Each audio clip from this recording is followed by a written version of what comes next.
ونستغفره ونعوذ بالله من شرور أنفسنا ومن سيئات أعمالنا من يهده الله فلا مضل له ومن يضلل فلا هادي له وأشهد أن لا إله إلا الله وحده لا شريك له وأشهد أن محمدا عبده ورسوله اللهم صل على محمد وعلى آله وأصحابه أجمعين هو الذي أرسل رسوله بالهدى ودين الحق ليظهره على الدين كله walau karihal musyrikun. Amma ba'du. Yang saya hormati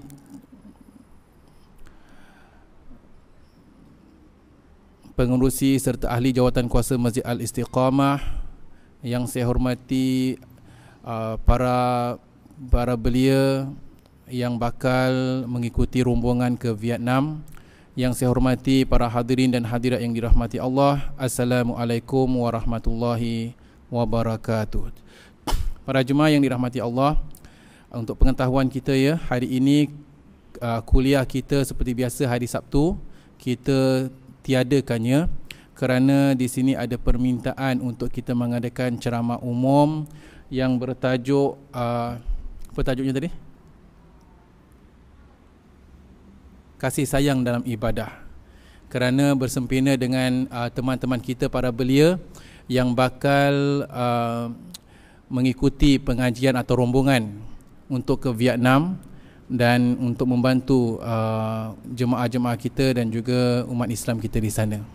Maka dari itu, bila kita mulakan majlis kita ini dengan kita baca Al-Fatihah.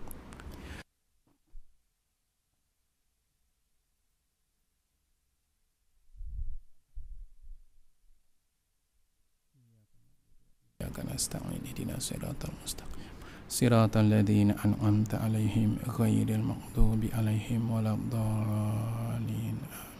Rabbi shrah li sadri wa yassir li amri wahlul 'uqdatam min lisani yafqahu qawli. Alhamdulillah, ma'asyiral muslimin wa zumratal mu'minin rahimakumullah.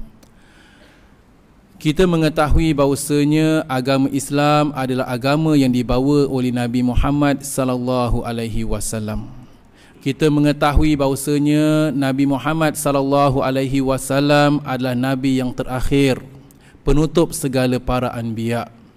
Kita mengetahui bahawasanya Rasulullah sallallahu alaihi wasallam telah diutus kepada umatnya sehinggalah manusia di akhir zaman dengan berbekalkan satu bekalan yang sangat penting, yakni Al-Quran. Selain daripada Al-Quran, walhamdulillah bersama-sama kita ada sunnah-sunnah Nabi sallallahu alaihi wasallam. Kita juga mengetahui bahawasanya sunnah Nabi terbagi kepada beberapa jenis. Ada dinamakan sebagai sunnah fi'liyah, perbuatan Nabi sallallahu alaihi wasallam. Ada pula dikatakan sebagai sunnah qauliyah, kata-kata Nabi sallallahu alaihi wasallam. Selain daripada itu, ada juga sunnah taqririyah, yakni takrir Nabi atau keredaan Nabi sallallahu alaihi wasallam, di mana Nabi sallallahu alaihi wasallam tidak melakukan sesuatu perkara, tidak mengucapkan ataupun tidak melakukannya, tetapi para sahabat melakukan sebahagian perkara itu berhadapan di hadapan Nabi sallallahu alaihi wasallam dan Nabi mendiamkannya sahaja. Diamnya Nabi, takrir Nabi ini dikatakan sebagai persetujuan Nabi sallallahu alaihi wasallam. Jadi bersama kita ada Al-Quran, bersama kita ada sunnah Nabi sallallahu alaihi wasallam untuk kita meneruskan kehidupan kita, menjadikan kita sebagai seorang yang beriman, menjalani hidup. Moga-moga menjalani hidup kita ini diredai oleh Allah Subhanahu wa taala, bersesuaian dengan apa yang diredai oleh Allah Subhanahu wa taala. Sebagai seorang yang beriman, sebagai orang Islam, di sana ada beberapa tuntutan dan tanggungjawab. Kita mengetahui sebagai seorang Islam ada perkara-perkara yang diwajibkan daripada masalah atau perkara-perkara yang digolongkan dalam golongan rukun Islam. Ada pula perkara-perkara yang tidak termasuk dalam rukun Islam tetapi diwajibkan. Rukun Islam kita mengetahui antara lain kita diwajibkan mendirikan solat, berpuasa, berzakat, menunaikan haji ke Baitullah. Tetapi selain daripada itu juga kita mengetahui juga bahawasanya sebagai umat Islam ada tanggungjawab, ada perkara-perkara yang diwajibkan. Antara lain diwajibkan umat Islam itu yang bersaudara secara umumnya berbuat baik sesama saudara. Dalam berbuat baik kepada sesama saudara ada tingkatan-tingkatannya. Antara lain kita dituntut terlebih dahulu berbuat baik kepada kedua ibu bapa. Kita disuruh mencari keredaan Allah dan juga keredaan kedua ibu bapa, di mana keredaan Allah terletak ke atas keredaan kedua ibu bapa, kedua ibu bapa kita. Redallahi fi redal walidain wa sakhatullahi fi sakhatil walidain. Keredaan Allah terletak ke atas keredaan kedua ibu bapa, dan keredaan kemurkaan Allah terletak ke atas kemurkaan kedua ibu bapa. Jadi itulah dia para jemaah yang dirahmati Allah. Selain daripada tanggungjawab sebagai seorang yang beriman, daripada golongan atau daripada masalah-masalah rukun Islam, tuntutan di dalam rukun Islam, ada juga tuntutan-tuntutan yang lain yang diwajibkan. Selain itu pula ada perkara-perkara yang sunat. Walhamdulillah. Masalahnya adalah dalam kita mengerjakan suruhan-suruhan Allah Subhanahu wa taala tadi, bagaimana sikap kita mengerjakan suruhan Allah? Memang kita dituntut dalam mengerjakan suruhan Allah Subhanahu wa taala, kita disuruh supaya mengerjakan suruhan Allah seberapa yang terdaya. Fattaqullaha mastata'tum. Bertakwalah kamu kepada Allah seberapa yang kamu terdaya, seberapa yang kamu termampu. Suruhan Allah taala, solatnya yang diwajibkan ke atas umat Islam, zakatnya, puasanya, kita dituntut untuk mengerjakan suruhan Allah Ta'ala tadi, tidak dinafikan. Dalam aplikasi mengerjakan suruhan Allah Subhanahu Wa Ta'ala pula, para jemaah yang dirahmati Allah, ada sebagian jemaah, sebagian masyarakat kita berpegang teguh kepada Al-Quran dan Sunnah. Alhamdulillah. Ada sebagiannya pula mungkin kurang berpegang teguh kepada Al-Quran dan Sunnah. Ada sebagian pula mungkin kadang-kala solat, kadang-kala tidak solat. Ada pula yang mungkin hanya solat Jumaat, ada pula yang mungkin hanya setahun sekali solat, yakni solat hari raya. Ada sebagian masyarakat kita yang keluar rumah menutup aurat dengan sempurna, walhamdulillah. Tetapi bukan semua di antara masyarakat kita yang memahami tuntutan sedemikian. Ada pula yang tidak menutup aurat dengan sempurna.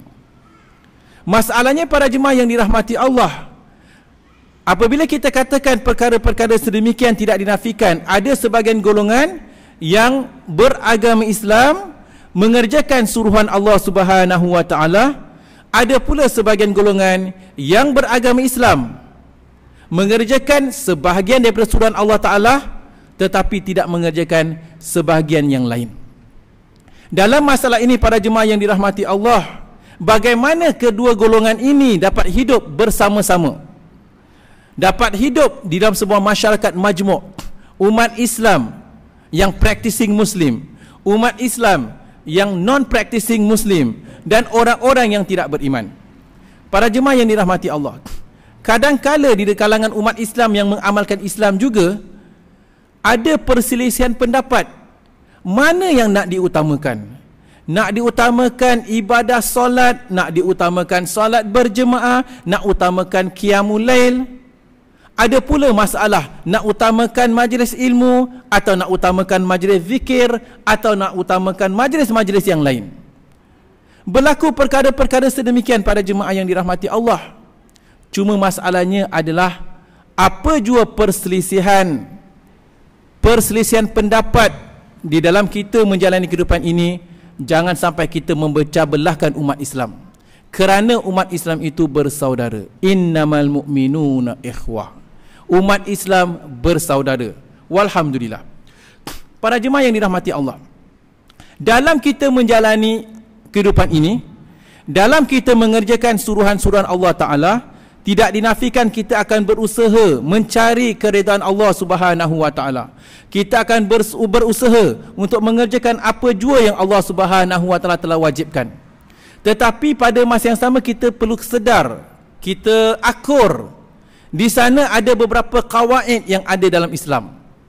Secara umum sebagai contohlah para jemaah, kita ingin mengerjakan suruhan Allah Ta'ala seberapa yang terdaya, mencari keredaan Allah, walhamdulillah. Pada masa yang sama, Nabi SAW juga ada memberikan beberapa kaedah, kawaid. Sebagai contohlah, dalam Islam, Rasulullah SAW menekankan, inna dina yusrun, ketahuilah agama itu mudah. Jangan kita memberat-beratkan. Agama itu mudah. Inna dina yusrun, sesungguhnya agama itu mudah. Walan yushadda dina ahadun illa ghalabah, tidak akan ada orang-orang yang memberat-beratkan dalam urusan agama kecuali pasti mereka akan dikalahkan. Maksudnya apa? Rasulullah tekankan, inna dina yusrun, agama itu mudah. Walan yushadda dina ahadun illa ghalabah, tiada siapa yang memberat-beratkan urusan agama kecuali dia akan dikalahkan.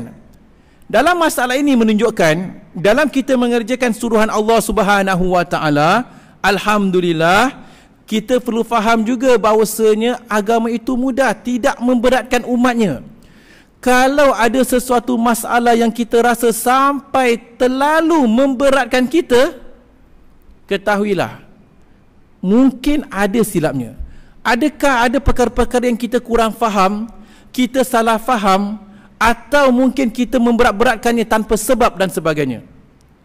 Kita bukan kata untuk kita meringan-ringankan hukum, tidak. Tetapi para jemaah, Islam itu mudah.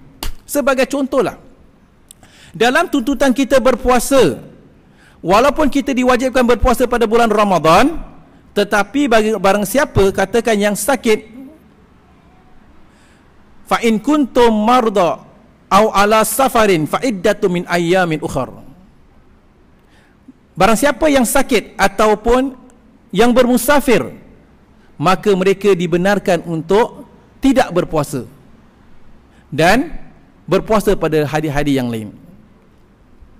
Jadi dapat kita lihat di sini pada jemaah, bukan berarti kita diwajibkan berpuasa pada bulan Ramadan, kita nak berpuasa macam mana keadaan sekalipun, dah sakit masuk hospital dah sarat, dah hamil, nak melahirkan lah, suami masa katakan wajib puasa, mujahadah, tak kira lah.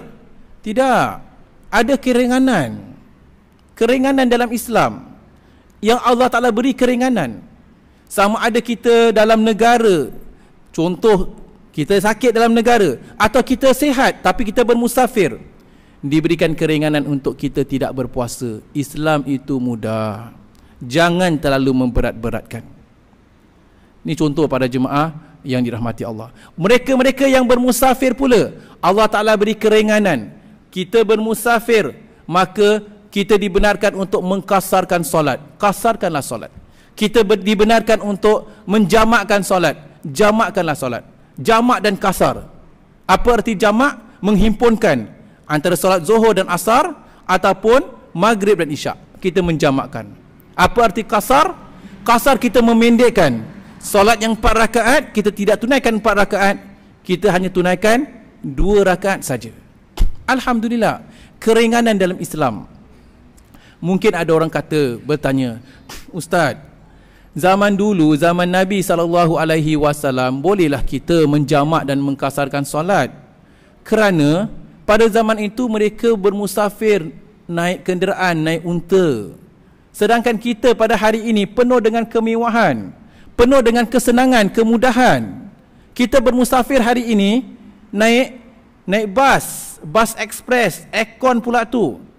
Naik kereta api aircon, ekspres, atau naik kapal terbang. Kenapa pula kita nak kena ada keringanan, dapat keringanan untuk menjamak dan mengkasarkan solat? Mungkin ada fikirkan demikian para jemaah. Zaman Nabi SAW, Nabi kena bermusafir dengan naik unta. Hadirin dan hadirat yang dirahmati Allah, naik unta dengan naik bas ekspres ataupun kereta api ekspres atau naik kapal terbang, mana lebih mudah? Kita akan kata naik kereta api lah, naik bas, naik kapal terbang. Tapi sebenarnya tak semudah itu. Kedua-duanya ada perkara yang mudah dan sukar bagi perkara-perkara masing-masing. Mungkin kalau naik kapal terbang memang mudah, cepat sampai. Tetapi dari segi kesukaran tidak sama. Contohlah para jemaah yang dirahmati Allah. Kalau orang yang naik unta hari ini, ataupun kita naik kuda, atau naik kenderaan sendiri sedemikian, kita naik, kita penat, kita stop, kita ikat unta kita. Nak solat, stop, ikat unta kita. Solatlah. Nak pergi tandas, stop, ikat. Bukan kata nak pergi tandas, nak mandi hadas pun boleh. Stop, ikat unta, mandilah hadas. Kat laut ke kat sungai silakan. Tapi kalau kita katakan naik kapal terbang, dah masuk waktu, boleh tak kita suruh pilot stop nak tunaikan solat subuh kat bawah? Tak boleh. Tok saya kata demikian pada jemaah. Kita yang naik, siapa yang pernah atau sering kali naik kapal terbang, dia tahu kapal terbang departure sekian, nak kena ada kat airport 1.5 hours before departure. Lambat, tak dapat check-in. Lambat, kapal terbang tinggalkan. Ini contoh para jemaah. Kat atas kapal, kat dalam kapal terbang, kat atas lah katakan. Kemudian sakit perut, ceret-beret katakan. Boleh kata turunlah, turun sekarang. Tak tahan, mabuk. Tak boleh. Tak ada nak patah balik. Dah naik atas tu tertinggal, ya Allah, tertinggal duit, tertinggal beg duit atau sebagainya. Too bad. Tapi kalau naik unta boleh patah balik. Sama tak? Kesukarannya, kadang-kala yang naik kapal terbang dia lagi sukar daripada naik unta katakan. Ini contoh para jemaah yang dirahmati Allah. Islam agama universal. Islam agama bukan hanya untuk umat kaum kufar Quraisy di zaman Nabi SAW, tetapi bersesuaian sampai akhir zaman. Maka dari itu para jemaah yang dirahmati Allah, kita bermusafir naik kapal terbang sekalipun dibenarkan. Jamak dan kasarlah. Ini keringanan hadiah daripada Allah Subhanahu wa taala. Walhamdulillah. Para jemaah yang dirahmati Allah, apa yang ingin kita bincangkan adalah kasih sayang dalam beribadah. Kenapa saya buat contoh-contoh sedemikian?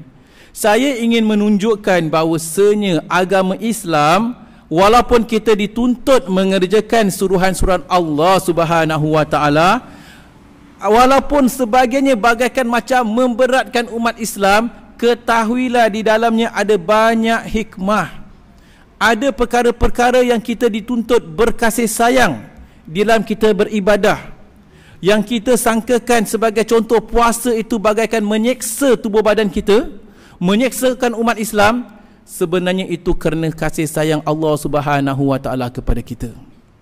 Kalaulah kita tak dibentuk sedemikian, menjalani kehidupan sedemikian, mungkin kita tidak kenal yang halal dan yang haram. Mungkin kita tak dapat mendidik jiwa kita, naluri kita, zahir dan batin kita. Setidak-tidaknya datang bulan Ramadan, 1 bulan kita merehatkan anggota dalaman perut kita. Kita mendisiplinkan diri kita, bertakwa, lebih bertakwa kepada Allah, mendekatkan diri kepada Allah, kerana Allah sayang kita. Allah Subhanahu wa taala tidak ingin kita terus hanyut, katakan hanyut, terus hanyut, sehanyut-hanyutnya, terus tenggelam dalam kegelapan, tenggelam dalam kenikmatan hidup, terus tersesat. Tidak. Setahun sekali datang bulan Ramadan, akan ada keinsafan. Yang tak solat pun kadang-kala datang Ramadan nak puasa, ada kesedaran. Mungkin ada di antara jemaah kita katakan, apa guna tak solat tapi nak puasa? Setidak-tidaknya bertadarruj, bertahap-tahap, satu perkenalan, datang keinsafan. Alhamdulillah. Ini contoh para jemaah. Kasih sayang Allah Subhanahu wa taala. Moga-moga la'allakum tattaqun. Kamu bertakwa di akhir bulan Ramadan tersebut. Ini contoh pada jemaah yang dirahmati Allah. Selain daripada ibadah puasa katakan, dalam solat itu sendiri, Nabi SAW, kita lihat macam mana kasih sayang Nabi kepada umat Islam. Macam mana kasih sayang Nabi SAW kepada umatnya, yang kita tidak lihat kadang-kala. Kita lihat contoh Nabi SAW, kita tahu Nabi solat lama. Nabi solat, kalau solat malam, bukan surah Inna A'tayna yang kita baca selalu, bukan. Nabi baca surah Al-Baqarah. Sebahagian sahabat itu ada yang tunaikan solat di sebelah Nabi. Mula saja Nabi Alif Lam Mim, dalam hati subhanallah, surah Al-Baqarah Nabi baca. Mungkin lepas 100 ayat Nabi berhentilah. Lepas 100 ayat sambung lagi. Mungkin lepas 200 ayat Nabi berhentilah. Sambung lagi. Mungkin Nabi nak habiskan surah Al-Baqarah. Dia jadi makmum ni. Lepas Al-Baqarah masuk surah Ali Imran. Subhanallah. Ini contoh Nabi SAW baca ketika solat malam. Solat sendirian. Tetapi pada masa yang sama, apabila Nabi SAW menjadi imam, berbeza. Nabi mempunyai sifat kasih sayang. Kita menjadi imam, sebab tu imam tu kena lihat macam mana jemaah yang lain. Di antara jemaah kita ada yang sakit, ada yang lemah, ada yang berurusan, Nabi akan ringankan solat. Jadi dapat kita lihat bezanya Nabi solat sendiri macam mana solat sunatnya, dan apabila Nabi solat berjemaah solat fardunya, Nabi ringankan solat. Ketika solat tiba-tiba Nabi terdengar ada budak menangis. Oh, kalau budak menangis pasti ibunya sedang mungkin bimbang mengenai keadaan budak tadi, anaknya tadi. Nabi ringkaskan solat. Demikian para jemaah yang dirahmati Allah. Bagaimana kita lihat kasih sayang di antara imam dan juga makmum. Kita lihat tak perkara itu berlaku hari ini? Tidak. Perkara sedemikianlah yang perlu ditekankan. Contoh, berkasih sayang di dalam ibadah. Sekarang ini tidak berlaku di mana katakan kita sedang tunaikan solat, ada perkara-perkara sedemikian, tetapi contohlah seperti mana yang pernah saya sebutkan, contohlah imam yang mengimamkan solat Jumaat. Kita tengok kadang-kadang Jumaat awal 12.50 dah awal, dah masuk Jumaat, dah masuk solat dah masuk waktu Zuhur. Kadang-kadang Zuhur masuk 1.20. Di sinilah peranan imam untuk mengadjustkan. Kalau Jumaat awal bererti solat Jumaat banyak masanya, 1.30 kadang-kadang dah habis. Tapi Jumaat kalau Zuhur kalau lewat, kadang-kadang 1.45 baru nak habis, belum habis lagi, kadang-kadang sampai 1.50. Imam boleh meringkaskan solatnya. Tak perlu baca surah, katakan surah yang panjang-panjang.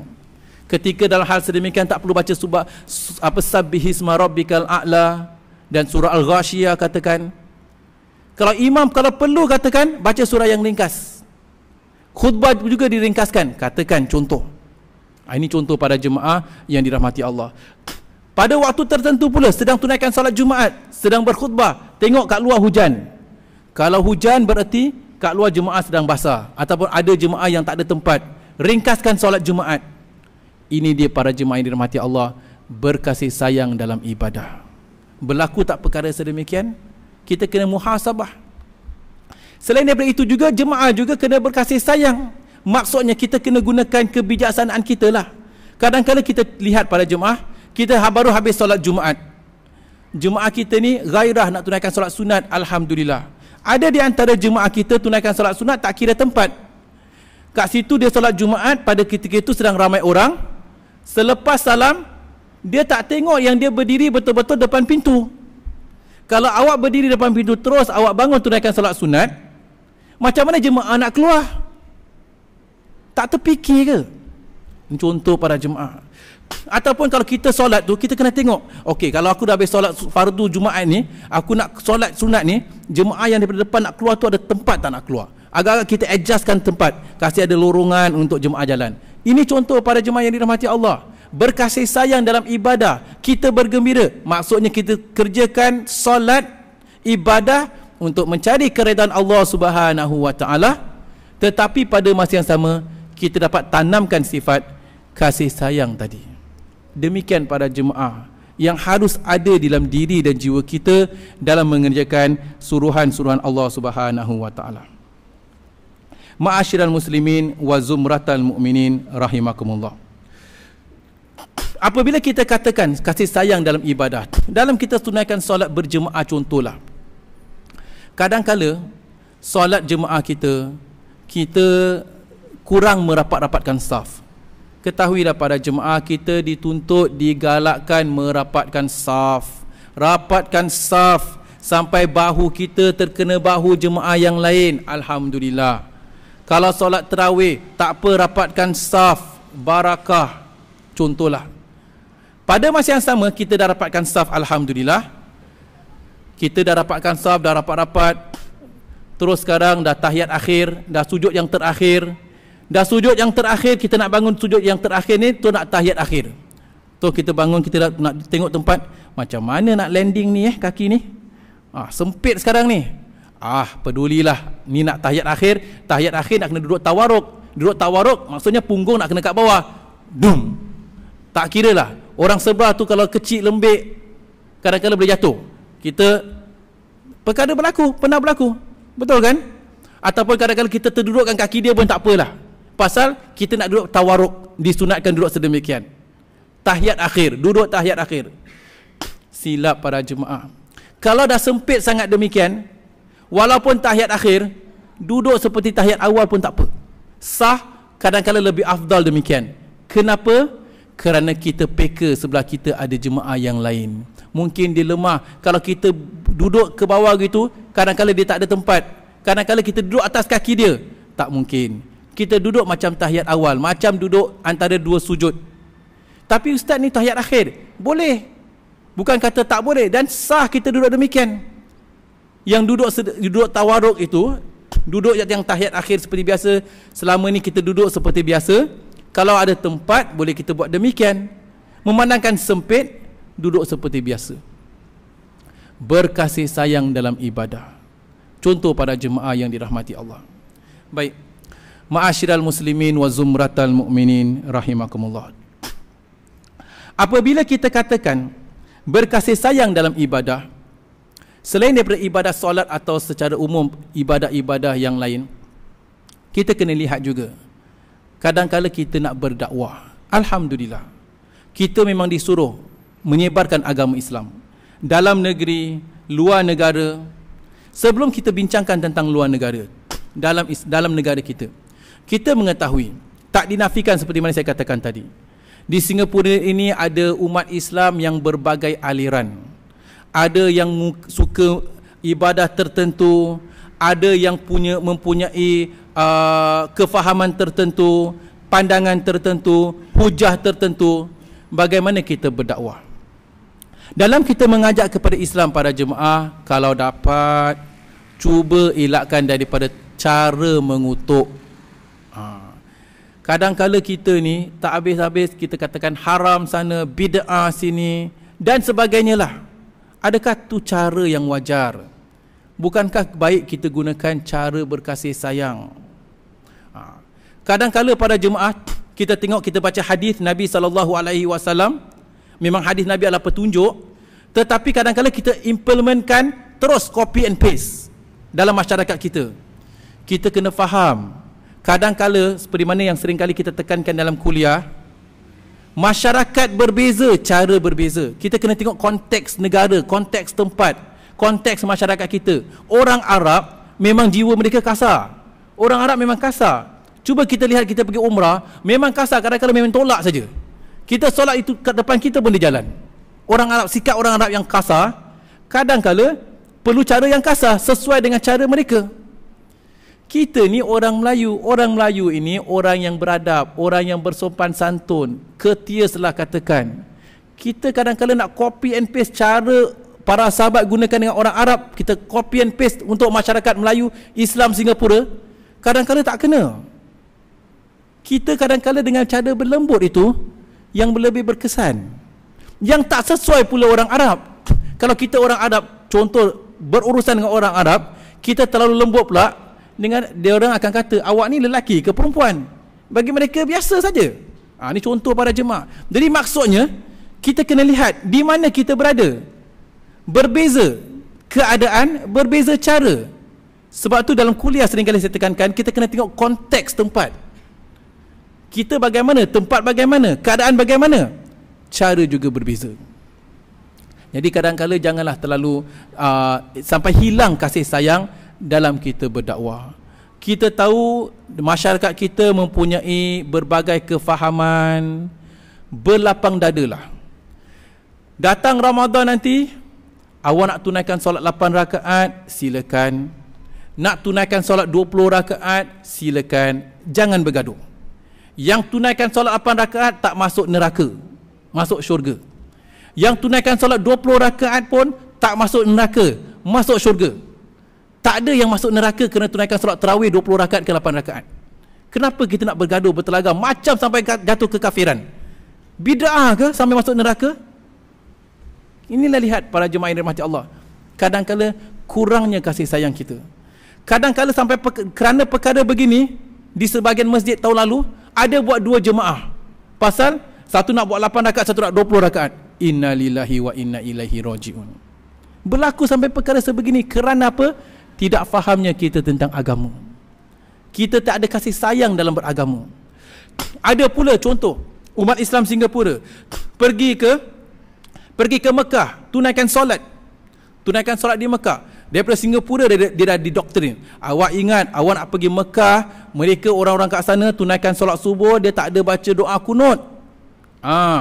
Kita ni orang Singapura, kita ni bermazhab Syafi'i. Atas dasar demikian, kalau tunaikan solat subuh kat sana, once imam lepas i'tidal, awak cepat-cepat baca doa kunut. Ni nasihat Syekh dia, Syekh Haji dia nasihatkan. Pasal kita kena baca doa kunut, diorang tak baca doa kunut, jadi kita selitkan masa cepat-cepat. Salah. Tak ada sampai demikian. Imam itu perlu diikuti. Imam kalau baca doa kunut, kita baca doa kunut. Imam tak baca doa kunut, jangan baca doa kunut. Bukan hanya kat Mekah. Awak kat masjid kat Bencoolen ke, awak kat masjid Anggolia ke, demikian juga halnya. Ini contoh para jemaah yang dirahmati Allah. Kerana silap faham, kecil sangat pandangan mereka, hanya lihat dalam kotak. Ini dia. Di mana ada kasih sayang? Bukan hanya demikian, kadang-kadang dituduh pula. Dituduh dengan berbagai-bagai tuduhan. Kenapa? Pasal mereka ini fahaman-fahaman tertentu kat Mekah tu. Fahaman-fahaman yang menyeleweng. Inna lillahi wa inna ilaihi rajiun. Dia kata, terlihat contoh. Awak lihat, tak percaya, awak pergi sana, lepas salam, imam ada baca doa tak? Kan imam tak baca doa kan? Kita lihat. Tak betul ke saya kata? Kalau kita belajar, bahkan kita dah belajar dalam kuliah-kuliah kita, kalau kita nak baca doa tu, dalam solat baca doa lebih afdal daripada baca doa selepas solat. Dah belajar kan? Selepas kita baca tasyahud akhir, fil alamina innaka hamidum majid, sebelum kita beri salam, di situ tempat doa. Nabi ajarkan doa. Betul kan, dah belajar? Kita dah belajar ketika kuliah. Allahumma inni a'udzubika min azabi jahannam wa min azabil qabr wa min fitnatil mahya wal mamat wa min syarri fitnatil masihid dajjal. Nabi baca doa selepas tasyahud akhir, sebelum salam. Ini sunnahnya. Berapa ramai di antara kita yang buat demikian? Lalu kat sana mereka tak baca doa selepas salam, kita katakan mereka salah. Sebenarnya yang baca doa lebih afdal dan lebih makbul membaca doa sebelum salam, seperti mana Nabi lakukan, daripada membaca doa selepas salam. Kerana apa? Kita tak berilmu, ataupun mungkin kita baru belajar sedikit, kita rasa kita hanya yang betul, semua yang lain salah. Pasal apa? Kita dah khatam kitab 3 serangkai. Kitab 3 serangkai kita dah khatam, macam seolah-olah dah jadi masyayikh. Ini contoh para jemaah. Di mana kasih sayang? Demikianlah. Ma'asyiral muslimin wa zumratal mu'minin rahimakumullah. Apabila kita katakan tentang kasih sayang para jemaah yang dirahmati Allah, ketahuilah, kasih sayang dalam ibadah itu bukan hanya setakat seperti mana kita maklum, bukan setakat solat, zakat, puasa. Konsep ibadah dalam Islam begitu luas sekali. Kita berkasih sayang kerana Allah juga ibadah. Sampai Nabi SAW menceritakanlah jenis-jenis ibadah, amalan-amalan soleh. Nabi melihat ada seseorang itu dimasukkan ke dalam syurga. Kerana apa? Semata-mata kerana satu ketika dia berjalan di jalanan, lalu nampak ada rintangan di jalanan tersebut, diambil, diketepikan. Kerana itu dia dimasukkan ke dalam syurga. Subhanallah. Maksudnya apa? Kita sedang berjalan, nampak rintangan, contohlah nampak duri ke, nampak kaca ke, nampak sesuatu yang boleh memudaratkan orang ramai. Ini kalau aku tak angkat, bahaya orang sebelah aku, belakang aku nanti. Kita angkat, buang dalam dustbin. Pahala kita besar. Setiap orang yang lalu kemudian di situ dengan aman, kita dapat pahala. Ini ibadah. Tosa nak cari ibadah yang nak kena gaduh-gaduh, nak kena kita berselisih pendapat, tak payahlah. Amalan sekecil ini kita dapat buat ke tidak? Cuba amalkan. Kasih sayang dalam ibadah. Kita lalu situ, kotor ni atau duri ni, ataupun kaca ni, atau kulit pisang.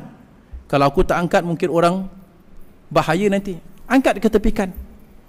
Pahala besar. Sedang kita berjalan, nampak dahan tempat tengah-tengah jalan raya ke, ini kalau aku tak ketepikan, mungkin ada mat motosikal lalu nanti, nak selit, terjatuh pula, kesian, ketepikan. Alhamdulillah, kasih sayang dalam ibadah. Ini contoh.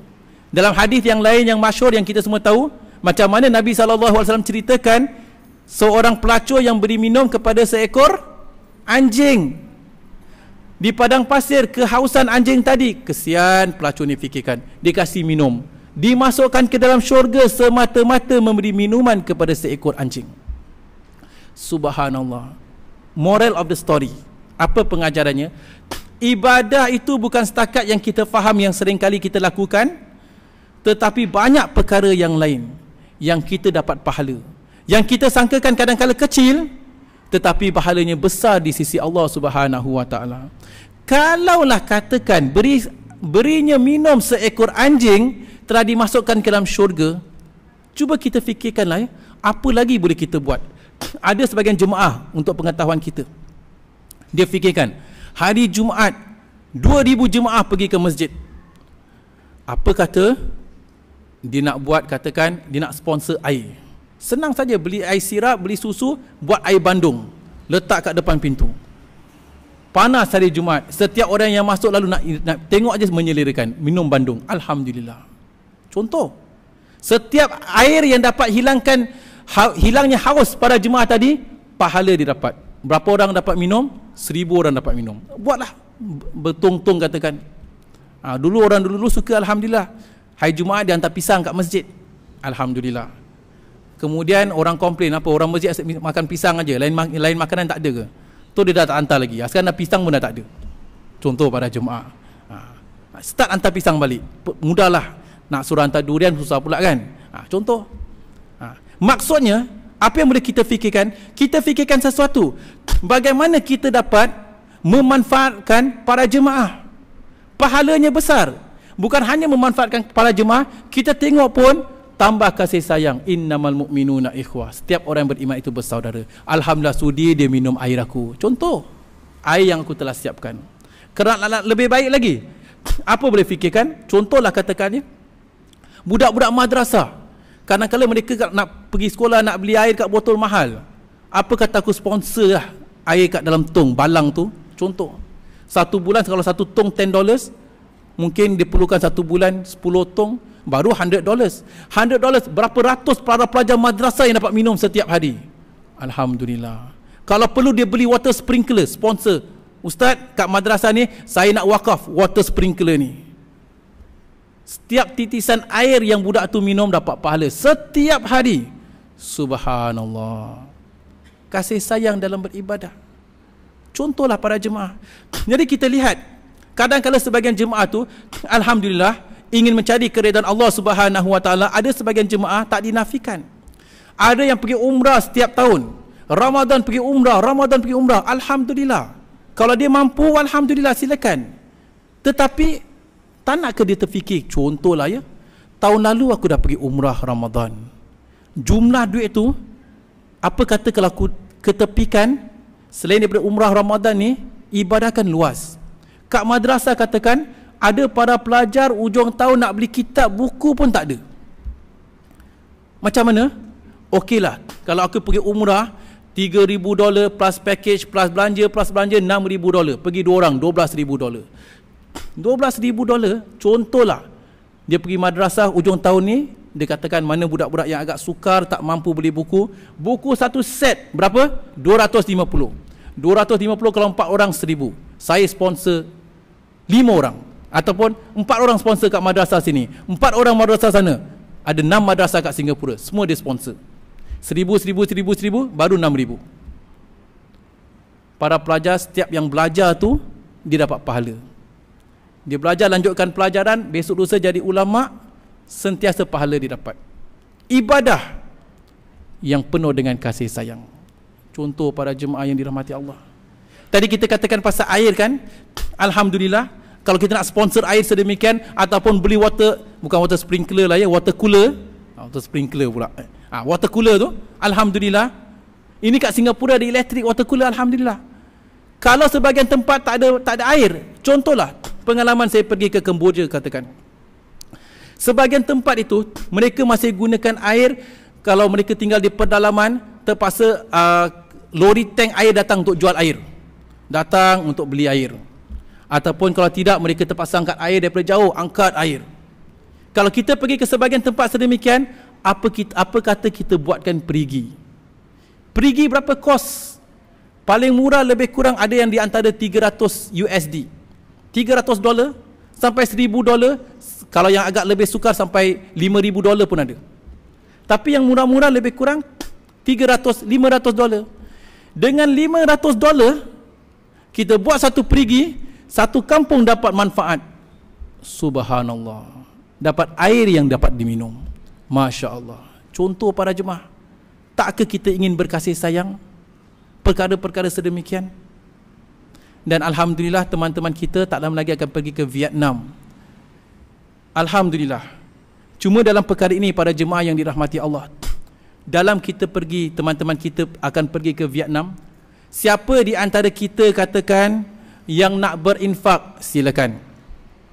Nak sponsor, silakan. Kat sana ada umat Islam kita yang susah.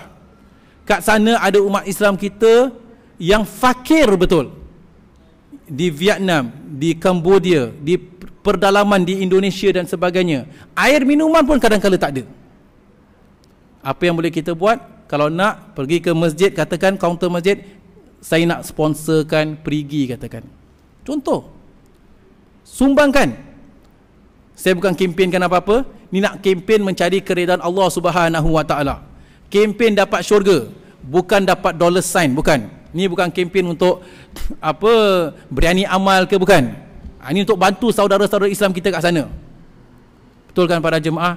Tosah banyaklah. Kalau sukar gitu, bilang okeylah, kumpul-kumpulkan. Nak beli syurga sekarang berapa? Kita tahu kalau kita buat perigi, katakan, setiap titisan air yang orang manfaatkan kita dapat pahala. Orang berwuduk kita dapat pahala. Berapa agak-agak cost valuation untuk perkara sedemikian? $2? Kalau $100 ke $200 pun is a very good investment. Betul kan para jemaah? Ini contoh. Ma'asyiral muslimin wa zumratal mu'minin rahimakumullah. Tetapi untuk mereka-mereka teman-teman kita, para belia yang bakal pergi pun, saya setakat ingin ingatkanlah. Pengalaman saya ketika pergi ke Cambodia, ada di antara mereka ada mengadu kat saya. Dia kata, Ustaz, sebelum ini pernah datang jemaah-jemaah rombongan-rombongan daripada Singapura. Dia kata, rombongan tersebut alhamdulillah ketika datang bersemangat nak buat masjid, nak buat itu, alhamdulillah. Masjid pun dah buat setengah jalan. Ketika dah buat masjid, ambil gambar sana, ambil gambar sini, masuk kat surat khabar.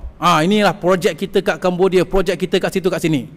Tapi Ustaz lepas tu dah keluar kat surat khabar, projek ke mana, ini ke mana, dia terbengkalai. Sekarang Ustaz nak tengok, inilah dia masjid dia. Saya tengok masjid dia ada yang tiang tak habis buat pun, ada yang innalillahi wa inna ilaihi rajiun. Kenapa? Kita kena perbetulkan niat kita. Innamal a'malu binniyat. Setiap amalan itu dengan niat. Kalau kita bantu saudara-saudara kita kerana Allah, kita dapat ganjaran di sisi Allah Subhanahu Wa Taala. Tapi kalau kita setakat bantu kat situ, setakat pasal nanti nak masuk surat khabar, ada rombongan pergi ke Vietnam, ada rombongan pergi ke Cambodia, ada rombongan pergi Aceh dan sebagainya, kita dapatlah apa yang kita nak. Masuk surat khabar, masuklah. Tetapi kita hanya meninggalkan perkara-perkara buruk, nama-nama buruk. Pasal kadang-kadang projek pun tak habis. Setakat nak masuk surat khabar saja kan, contoh. Dan pahala pun kadang-kadang tak dapat. Maka perbetulkan niat. Kita perbetulkan niat, pergi ke sana, bantu saudara Islam kita, buat projek biar sempurna, biar dapat dimanfaatkan oleh saudara-saudara Islam kita.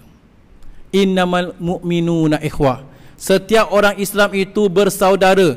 Tak kira warna kulit, tak kira bangsa, tak kira warga negara. Di mana mereka berada, dia saudara kita dalam Islam. Bantulah, akan mendapat ganjaran di sisi Allah Subhanahu wa taala. Berkasih sayanglah. Ini contoh pada jemaah yang dirahmati Allah. Kita tahu konsep ibadah tu luas. Mungkin seseorang yang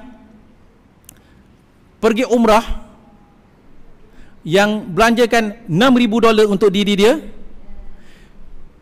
dengan seseorang yang pergi Vietnam, pergi Cambodia untuk bantu saudara Islamnya. Mana pahala lebih besar? Tapi ustaz, dia pergi umrah kan, dia dapat tunaikan solat berjemaah di Masjidil Haram. Tak dinafikan. Tak dinafikan. Banyak pahala dan sebagainya. Tetapi kita kena lihat. Satu amalan, saya bukan larang orang pergi umrah lah. Pergi, alhamdulillah. Tapi kita kena lihat. Satu amalan maksudnya, kadang-kala memanfaatkan diri kita. Kita dapat pahala. Baca Quran seorang diri, alhamdulillah dapat pahala banyak sekali, Masya Allah, tabarakallah. Tapi satu lagi amalan yang lain, bukan hanya memanfaatkan diri kita, tetapi memanfaatkan diri kita dan masyarakat sekeliling kita. Rasulullah sallallahu alaihi wasallam mengatakan, khairukum anfa'un linnas. Sebaik-baik kalian adalah seseorang yang paling banyak memberi kemanfaatan kepada masyarakat. Sebaik-baik kalian adalah orang yang paling memanfaatkan orang lain. Kadang-kala pada jemaah, kita pergi umrah, walaupun pahala berlipat kali ganda, dengan kita buat amalan yang lain, tak dapat menjejakkan kaki ke umrah tahun ini katakan, tapi kita telah memberi kemanfaatan kepada seluruh penduduk kampung. Pahalanya tak sama. Ini contoh. Mungkin yang ini lebih besar lagi. Walaupun tahun ini tak dapat menjejakkan kaki ke umrah, walaupun tahun ini tak dapat pergi ke tempat-tempat tertentu. Sebab tu saya katakan, bukan hanya ke sini, pelajar-pelajar madrasah yang memerlukan. Ada pelajar madrasah katakan tak mampu nak bayar yuran. Kita katakan kalau kita ada duit, jumpa pihak madrasah. Ada tak sebagian pelajar yang nak belajar tapi tak mampu bayar yuran? Ada. Yuran satu bulan berapa? 100, 120. Baiklah, untuk dia 1 tahun saya bayarkan 1,200. Masya Allah. Setiap hari sepanjang tahun tu budak ni belajar, kita dapat pahala. Tak apalah, aku tak dapat pergi madrasah, tak ada anak-anak bunda besar tak dapat pergi madrasah, ada anak angkat inverted comma, belajarlah. Tak payah beritahu siapa yang kasih. Tahun ini aku tak payah pergi holiday lah. Holiday selalu belanja 10,000. Aku lebih suka cari 10 orang, aku sponsor mereka punya yuran. Berkasih sayang, Masya Allah. Ibadah ini dia contoh para jemaah. Sebab tu kadang-kadang kita kena lihat yang berkasih sayang dalam ibadah begini. Kadang-kadang yang kita dapat tunaikan solat tarawih 20 rakaat. Ada teman kita tak dapat solat tarawih 20 rakaat. Disebab-sebabkan tertentu, dia terpaksa cari rezeki yang halal dan sebagainya. Pahala kadang-kadang tak sama. Yang ni kadang-kadang lebih, yang ini kadang-kadang kurang. Yang solat qiyamul lail katakan pada bulan Ramadan, masjid penuh, di balik tabir di sana ada orang-orang yang terpaksa menyediakan makanan, terpaksa menyediakan makanan sahur, terpaksa menyediakan logistik. Kerana itu dia tak dapat tunaikan 20 rakaat bersama jemaah. Dia dapat tunaikan 4 rakaat saja. Contoh. Kadang-kala yang dapat tunaikan 4 rakaat ini lebih banyak pahalanya, lebih barakah daripada yang dapat tunaikan semuanya. Kerana dia di sebalik tabir, dia yang dapat merealisasikan sebahagian perkara. Jadi para jemaah yang dirahmati Allah, apa yang ingin ditekankan di sini adalah memang konsep ibadah tu luas, tetapi kita nak agents of change. Kita nak orang-orang yang dapat mengubah keadaan, mengubah cara hidup orang lain. Kita nak bukan setakat kita beribadah, tapi kita berkasih sayang dalam ibadah, menjalinkan kasih sayang dalam ibadah. Perkara yang terakhir yang ingin saya sebutkan di sini, para jemaah yang dirahmati Allah, adalah apabila kita katakan tentang konsep berkasih sayang dalam ibadah. Baru-baru ini sebagai contoh, saya lihat di akhbar ada perbincangan lah di antara orang Islam dengan orang yang bukan Islam. Alhamdulillah. Moga-moga dengan demikian dapat kita jadikan jembatan kefahaman antara orang Islam dengan orang yang bukan Islam, terutama sekali orang-orang yang daripada kalangan kaum Nasrani, orang-orang Kristian katakan. Dengan orang-orang Kristian ini pada jemaah, dalam ayat Quran Allah Subhanahu Wa Taala telah memberikan satu petunjuk untuk kita berdakwah dengan mereka dengan penuh kasih sayang. Macam mana kita nak berdakwah dengan orang Kristian ya? Baiklah. Dalam surah Ali Imran ayat ke-64 Allah Ta'ala berfirman, Qul, katakanlah, Qul ya ahlal kitabi ta'alau ila kalimatin sawa'in bainana wa bainakum. Wahai ahlul kitab, ta'alau, marilah kita kepada satu kalimat yang sama antara kamu dan saya. Apakah dia? Alla na'buda illallah wala nusyrika bihi syai'a wala yattakhidha ba'duna ba'da arbaban min dunillah. Apakah dia? Allah Subhanahu Wa Taala tekankan alla na'buda illallah, agar kita tidak menyembah selain daripada Allah, wala nusyriku bihi syai'a, dan kita tidak mensyirikkan Allah, wala yattakhidha ba'duna ba'da arbaban min dunillah, dan kita tidak mengambil selain daripada Allah sebagai Tuhan. Orang Kristian pada jemaah, mereka percayakan Allah. Mereka bukan tak percayakan Allah. Kenapa mereka percayakan Allah? Sejarah orang Kristian kita tahu sama dengan kita. Mereka percayakan Nabi Adam dan Hawa. Betul kan? Adam and Eve. Mereka pun percaya Nabi Yusuf, Joseph. Mereka percaya Nabi Ibrahim, Abraham. Mereka percaya Nabi Yusuf, Nabi Joseph, Nabi Yunus. Mereka percaya kepada Nabi Musa, Moses. Semua mereka percaya. Para nabi ini semua, siapa Tuhannya? Allah. Semua mengajak kepada Allah Subhanahu Wa Taala. Orang Kristian tahu Tuhannya adalah Allah. Cuma masalahnya adalah apabila datang Nabi Isa alaihissalam, mereka mengagungkan Nabi Isa terlalu tinggi pengagungannya sampai ke derajat ketuhanan. Sampai akhirnya mereka sembah Nabi Isa. Mengambil Nabi Isa sebagai perantaraan. Asalnya tujuannya baik, untuk mengagungkan Nabi. Mengagungkan Nabi Isa, agung sampai ke derajat ketuhanan. Baiklah, kalau kita nak dakwah kepada Nabi, orang Kristian katakan, kita ada beberapa perkara yang sama, ada beberapa perkara yang kita khilafkan. Perkara yang kita khilafkan adalah mengenai Jesus. Kefahaman orang Islam lain, kefahaman orang Kristian lain. Kita letak tepi. Perbezaan yang lain adalah Nabi Muhammad. Orang Islam terima, orang Kristian tak nak terima. Tak apa, jangan bincangkan sekarang, letak tepi. Jesus letak tepi, Nabi Muhammad letak tepi. Kita bincangkan perkara yang kita agree. Apa kita agree? Sejarah daripada Nabi Adam sampailah sebelum Nabi Isa alaihissalam. Nabi Ibrahim, apakah dakwah Abraham? Apakah dakwah Nabi Musa, Moses? Contoh, semua dakwah tauhid. Kita ada Tuhan yang sama, Allah. Jangan bincang dulu pasal Nabi Muhammad, jangan bincang dulu pasal Nabi Isa, Jesus.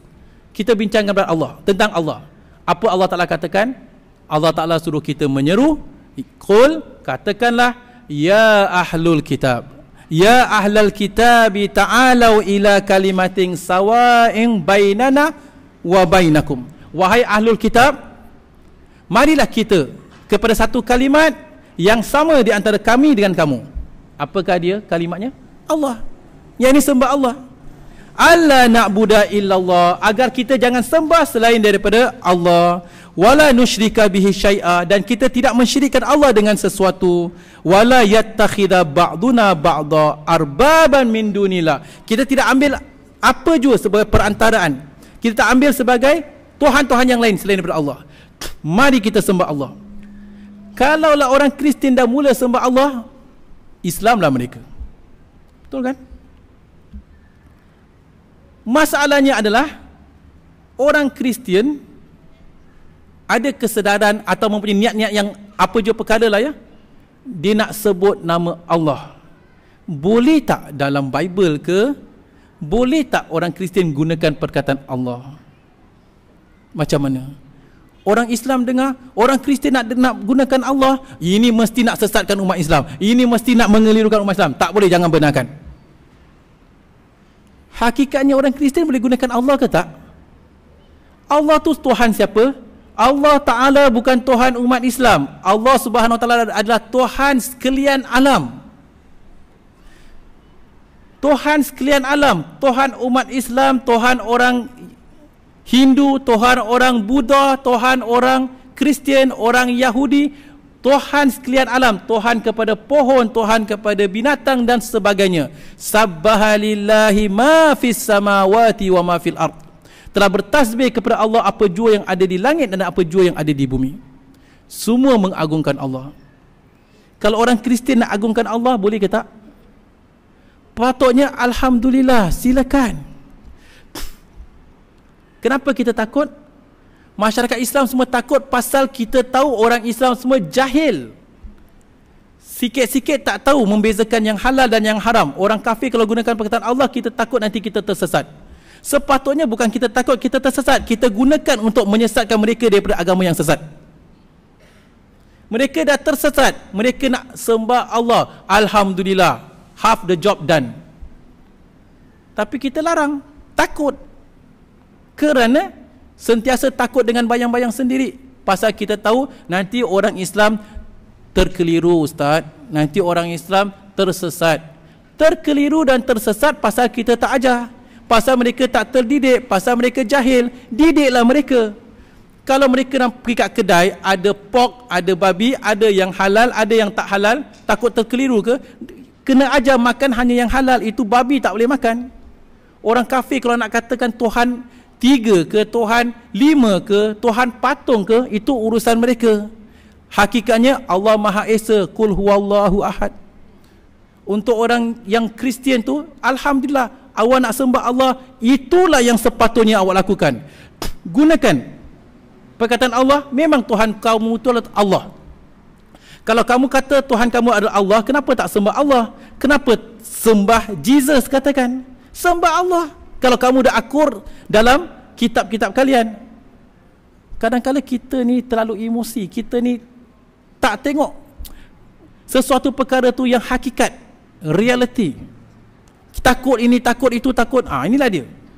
Sampai orang yang sepatutnya sembah Allah, nak sebut nama Allah pun kita nak larang. Tak boleh gunakan nama Allah, kena gunakan nama Tuhan. Ini contoh para jemaah yang dirahmati Allah. Jadi maksudnya kasih sayang dalam beribadah. Macam mana kita berkasih sayang dalam ibadah? Kita tak akan dapat lakukan demikian kalau kita sendiri tak faham konsep ibadah, kita sendiri tak faham agama yang kita anuti.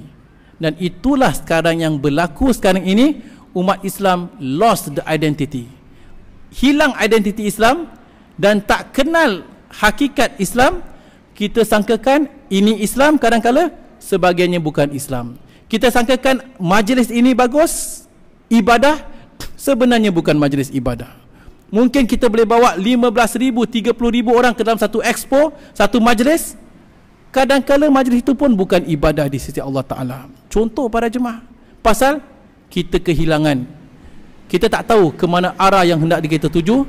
Dan kadang-kala sebagian pemimpin kita pun tak tahu ke mana arah masyarakat ingin dibawa.